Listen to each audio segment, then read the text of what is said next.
Bien, cambiamos de tema. El grupo terrorista de la FARC continúa reclutando menores de edad, pese a haber anunciado en la mesa de negociaciones con el gobierno colombiano en que no volvería a hacerlo. Hoy, los cabecillas negociadores de la organización criminal aseguraron que a lo que se comprometieron fue a no reclutar menores de 17 años, pero no a sacar a los que actualmente están en sus filas. La oposición en Colombia dice que lo señalado es una burla al proceso. Estas declaraciones se dan en medio del ciclo 36 de los diálogos en La Habana, Cuba.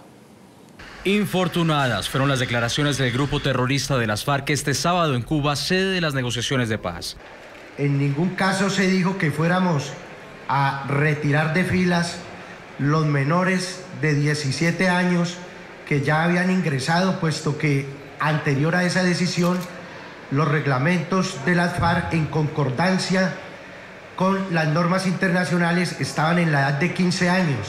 La organización criminal había anunciado en febrero pasado que no volvería a reclutar a menores de edad. Tomando en cuenta el protocolo facultativo del año 2000, anexo hoy a la Convención de los Derechos del Niño, deciden no incorporar en adelante menores de 17 años a las filas guerrilleras. En Colombia exigían a las FARC que liberaran a todos los menores ya reclutados. Para el gobierno se trataba de un paso en la dirección correcta, aunque no suficiente. Seguiremos insistiendo en la necesidad de aplicar los criterios y normas internacionales hoy vigentes de manera casi universal, que fijan en 18 años, repito, 18 años la edad para la mayoría. Pero contrario a lo que dicen en Cuba, criminales de las FARC sí han seguido reclutando niños después de su anuncio. Lo denunció el ministro de Defensa de Colombia esta semana, luego de que 8 niños fueran encontrados custodiando a un cabecilla de la organización ilegal en el sur del país. Esto no es nuevo, esto lo hemos venido oyendo, yo diría que en los últimos 2 años. Nuestra cadena aliada en Colombia, RCN Televisión, reveló el testimonio de uno de los menores hallados en las filas de las FARC. Tengo 15 años, el 2 de mayo cumplo 16. Y pues a nosotros nos llevaron para la guerrilla y allá habíamos jóvenes, unos de 15, otros de 16.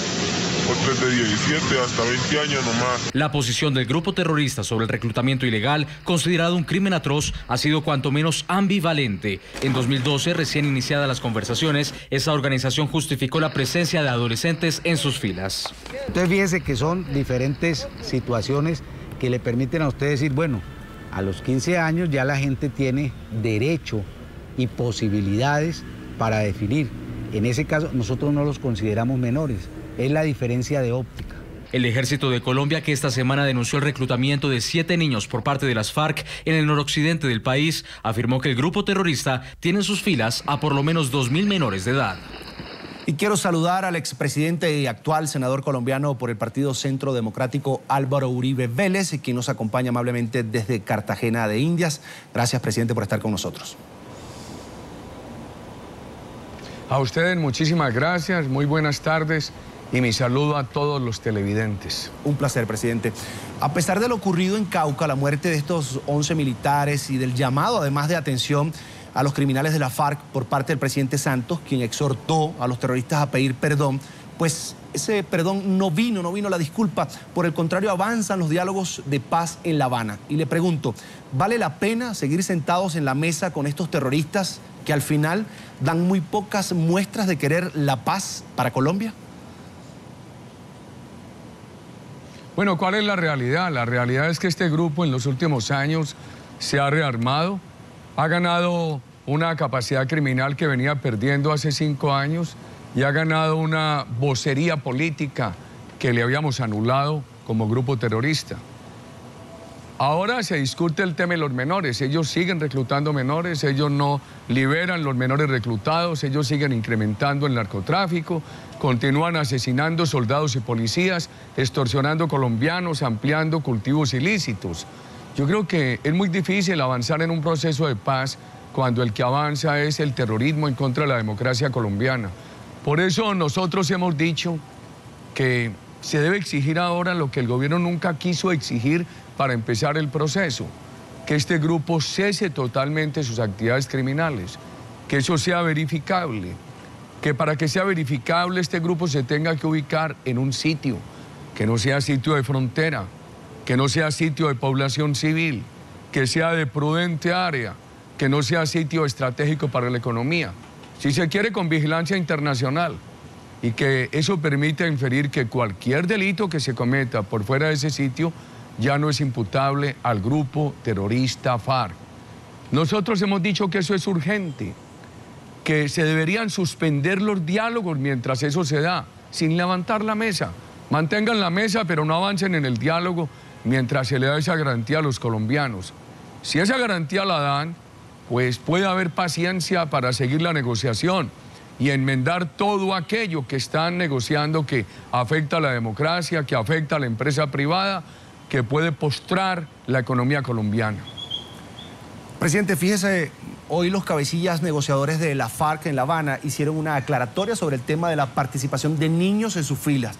Fíjese lo que dijeron. Dijeron que solo se comprometieron a no seguir reclutando a menores de 17 años, pero que nunca asumieron el compromiso de retirar a los que ya forman parte de esta organización criminal. Y le pregunto, ¿ha sido débil el gobierno de Santos al no presionar para que esos niños puedan quedar en libertad? Se estima además que habrían 2.000 niños en la estructura de la FARC. Bueno, esas son las razones de nuestras críticas al proceso, que el proceso hasta ahora ha servido solamente para que el grupo terrorista, que es el mayor grupo narcotraficante de cocaína en el mundo, adquiera una careta ante el mundo de legítimo contradictor en una guerra que no existe.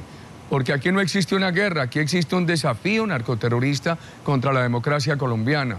Entonces nos preocupa mucho que el gobierno continúe el diálogo sin que la FARC cese totalmente sus actividades criminales y sin que facilite la verificación de ese cese. Por eso hemos dicho, suspendan el diálogo, pero no levanten la mesa. Suspendan el diálogo sin levantar la mesa hasta que se dé esa condición. Presidente, usted se reunió esta semana con el ministro Néstor Martínez. Al finalizar ese encuentro, el ministro dijo que usted era un patriota, esto después de ser criticado por su posición frente al proceso de paz. ¿Cuáles fueron esas recomendaciones que usted le dio al ministro en ese encuentro?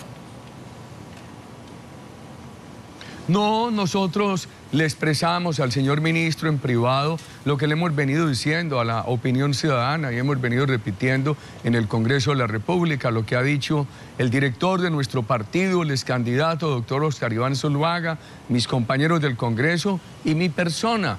Le repetimos todo eso sobre el tema de la paz, el problema del crecimiento de la inseguridad, la afectación de la empresa privada, los riesgos para la economía, para el futuro democrático de la nación.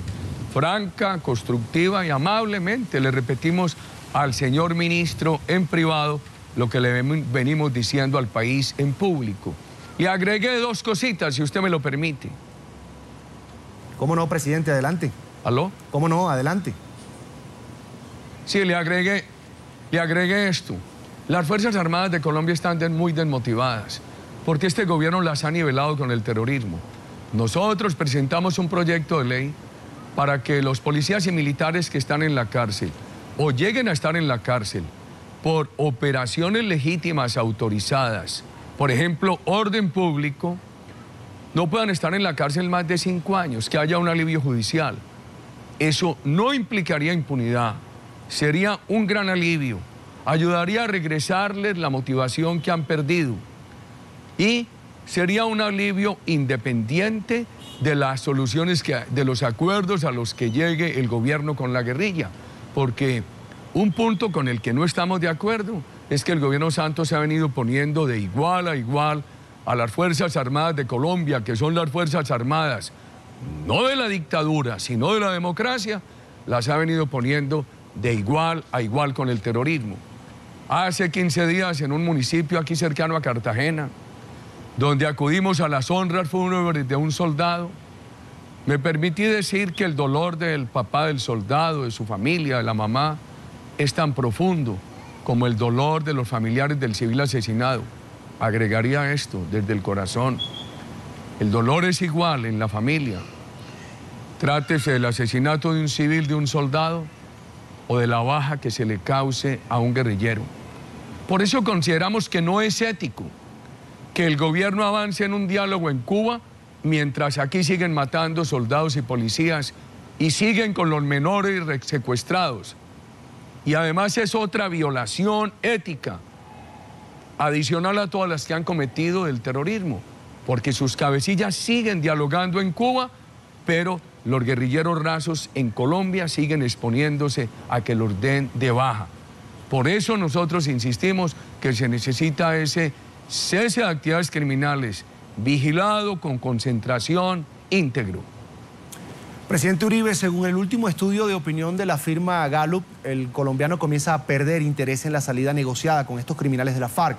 De un 69% que creía en esto, ahora el índice bajó a 52%. Y le pregunto, ¿a qué atribuye usted este fenómeno?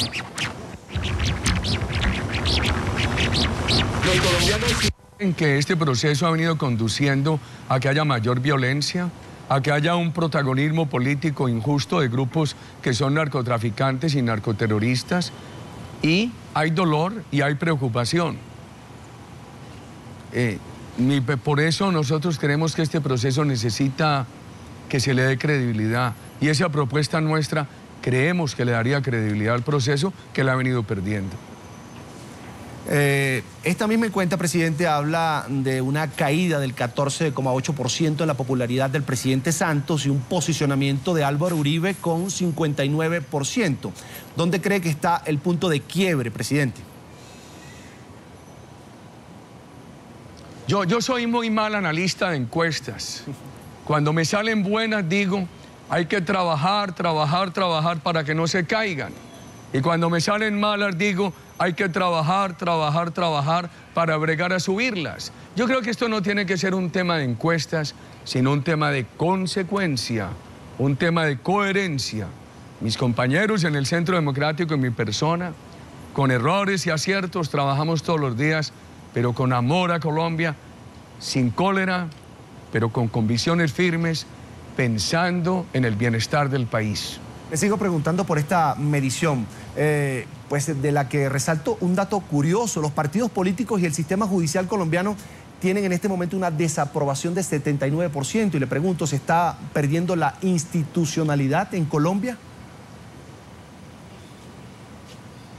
No hay duda, y es muy preocupante lo de la administración de justicia, porque cuando yo era estudiante de Derecho, uno sentía un respeto reverencial por las Cortes en Colombia, por la administración de justicia. Eso se ha perdido, porque ha entrado la politiquería en la administración de justicia. Ojalá eso se corrija. Una de las ventajas que la democracia colombiana ha tenido es que ha sido una democracia sólida de instituciones independientes. Y en la medida que esas instituciones van perdiendo su independencia y se van sometiendo a la politiquería, pues también van perdiendo la respetabilidad. Es hora de que se haga un alto en el camino. La administración de justicia se despoje de cualquier sesgo político, defienda solamente los preceptos del Estado de Derecho, porque los parlamentos son políticos, los partidos son políticos, y las altas encuestas en la política son difíciles de lograr y de mantener. Donde más difícil es ganar credibilidad es en la política, es donde más fácil es perderla. Pero lo que no debería estar sometido a estos imponderables de la credibilidad pública es la justicia, porque la justicia debe estar por encima en el Estado de Derecho de la emulación de quienes participamos en lo que es el permanente discurrir de la política. Presidente, también quiero su opinión, ya para finalizar, sobre el estado de la democracia en América Latina, cuando uno ve gobiernos como el de Venezuela, que asfixia a la prensa por todas las vías, que además persigue a los pocos empresarios que quedan activos y encarcela a sus detractores y además culpa a otros de los errores de su gestión, o por ejemplo el de Ecuador, cuyo presidente Rafael Correa pues asegura que la prensa de la región es mala, muy mala. Esto solo por citar dos ejemplos. Le pregunto, ¿estamos en emergencia en América Latina en cuanto a democracia se refiere? No hay duda que hay países que generan una gran emergencia, y es el temor que uno tiene de contagio en Colombia. Usted me ha hablado de ese tema de Venezuela y de ese tema de Ecuador. Mire, en Venezuela cómo se ha deteriorado la seguridad, pero además el Estado, el gobierno de Venezuela ha promovido ese deterioro, armando pandillas. En Venezuela, ¿cómo se ha deteriorado la empresa privada? los pocos empresarios que allí subsisten mantienen una amenaza permanente. Cuando el presidente Chávez empezó esa agresión contra la empresa privada, creyó que le haría bien a los sectores populares. Pensó que con el petróleo era suficiente. Pero a todos los latinoamericanos hay que decirles, aún con petróleo, las políticas sociales no son sostenibles si no hay un gran vigor de empresa privada. Yo diría que el problema de la pobreza en América Latina no es por la empresa privada, sino por la falta de empresa privada. Y usted ha notado ese tema de la pérdida de la independencia de instituciones, donde los ejecutivos cooptan a los legislativos, someten a la justicia, y la pérdida del pluralismo participativo. En la democracia hay derecho a discutir con la prensa, pero no hay derecho a censurarla. Quiero agradecer al expresidente de Colombia, Álvaro Uribe Vélez, por dedicar estos minutos a la tarde fin de semana de NTN 24. A ustedes muchísimas gracias, buenas tardes y buen fin de semana a todos los televidentes. Siempre bienvenido, presidente, un placer.